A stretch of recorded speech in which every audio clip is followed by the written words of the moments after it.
নিজের জন্য নয়, আপনার জন্য, আমার জন্য, এ দেশকে রক্ষা করার জন্য 3 বছরের অধিক সময় ভারতের সেবাদার শেখ হাসিনার কারাগারে বন্দী জীবন লালন করেছেন।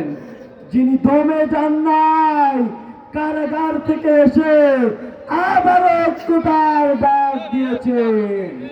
এ পর্যায়ে বক্তব্য রাখছেন আপসহীন জননেতা, বিপ্লবী কণ্ঠস্বর, এ দেশের মহানায়ক, এ যুগের সালাউদ্দিন আইয়ুবী, বাংলাদেশ খেলাফত মজলিসের সংগ্রামী মহাসচিব আল্লামা মামুনুল হক।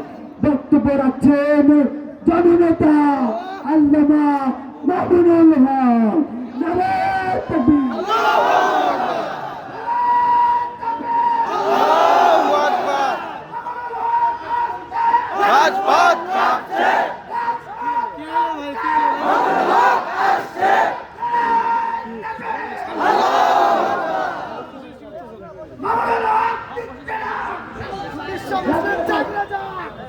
السلام عليكم ورحمة الله.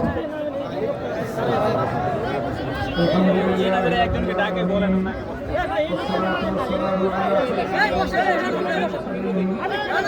وعلى آله وأصحابه ومن تبعهم ودعا بدعوتهم إلى يوم الدين. أما بعد، أعوذ بالله من الشيطان الرجيم. بسم الله الرحمن الرحيم. ولا تحسبن الله غافلا عما يعمل الظالمون. وقال الله تعالى: وعد الله الذين آمنوا منكم وعملوا الصالحات ليستخلفنهم في الأرض كما استخلف الذين من قبلهم. صدق الله العظيم.